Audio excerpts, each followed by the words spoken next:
He sat in on countless legendary recordings. He was Sinatra's right-hand man, played with some of the biggest names in rock and roll. He was there at CBGB's in '77, Sunset Strip in '81. He's been on tour since 1866, and he's still going strong today. His name is Jack.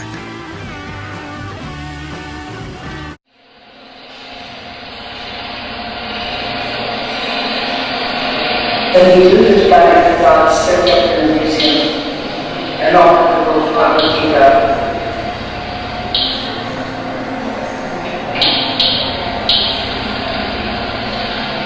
because you're still speaking directly or acknowledging the audience when you're going the fourth wall, bringing up and so on.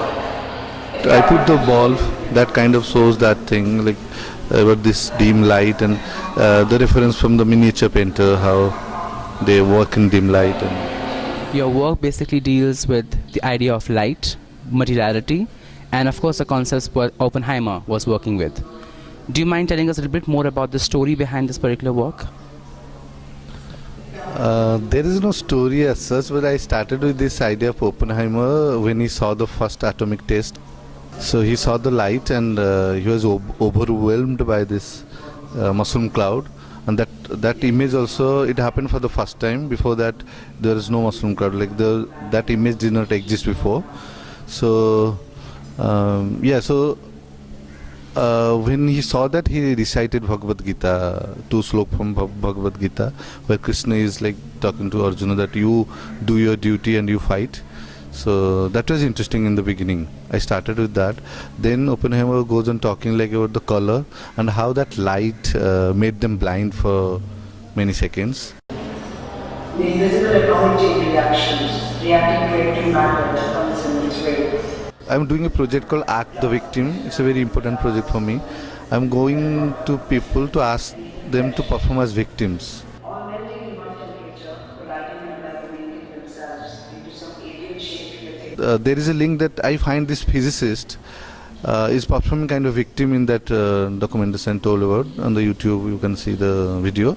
So the physicist is also performing as a scientist. Like how this idea of science diluted with the idea of political intentions, and the source for the energy became the nuclear power, and they used against Japan.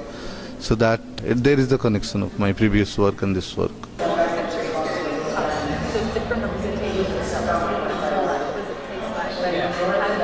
So we had a look at the amazing work that all the artists have been putting together and looking at their different projects, different ideas all coming together. But going back again, I think I might want to start with the title itself, The Undivided Mind, and looking at the fact that how mind itself and mind reading as different art practices and even scientific practices all coming together.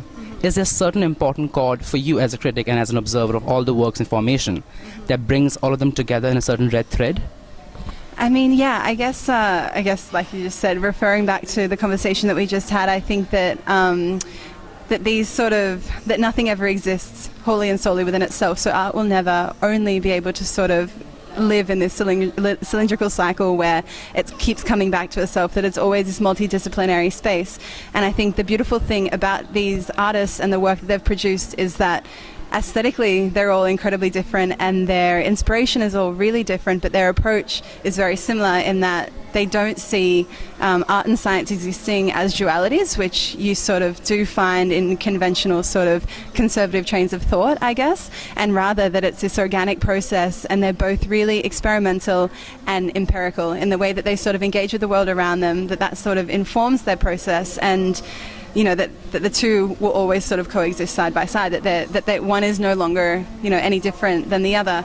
And I think one of the most beautiful things that one of the artists, Jaden Hastings, said to me, because she actually is trained as a scientist, and then she sort of went back to do her master's in fine arts, and she said that her desire and her reasoning for doing that is because she wanted to bring science back to the people, and in its sort of purest form per se. And so for her, it was about sort of, you know, getting back in touch with that idea of science being the way that we inquire about ourselves, our relationship to the world, objects, all of that, and then art being a vessel for informing and illustrating that knowledge in an aesthetically considered way, and how that then can inform and reshape someone's understanding of what science is.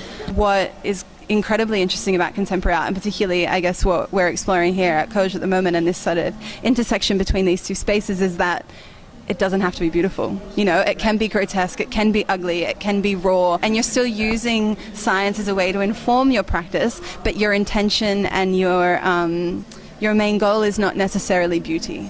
And that's where the division takes shape. That's what breaks away from sort of ancient traditionalist sort of exploration of science, because it was still in that respect, like pre-industrial revolution, it was still then thought of as being quite philosophical, and then the industrial revolution comes, and then it becomes like scientists and men in academic sort of institutions wearing lab coats, and that's the only space that science happens, which is not true. And you can see that in Shriyasi and Badash's work, recontextualizing an object. I mean, that is basically what creates an artwork, so it's intent and its purpose. You can have a fork and it can be purely functional and it's a design object, but then you recontextualize that object and it can become art. It's amazing. I mean, Lalan showed us a video of these trees in Thailand, because we were just talking about, the power of music and sound and vibration, and when they played like classical Thai music, the leaves on the tree would dance, and then you'd turn it off and the leaves would stop. It was just mind-blowing.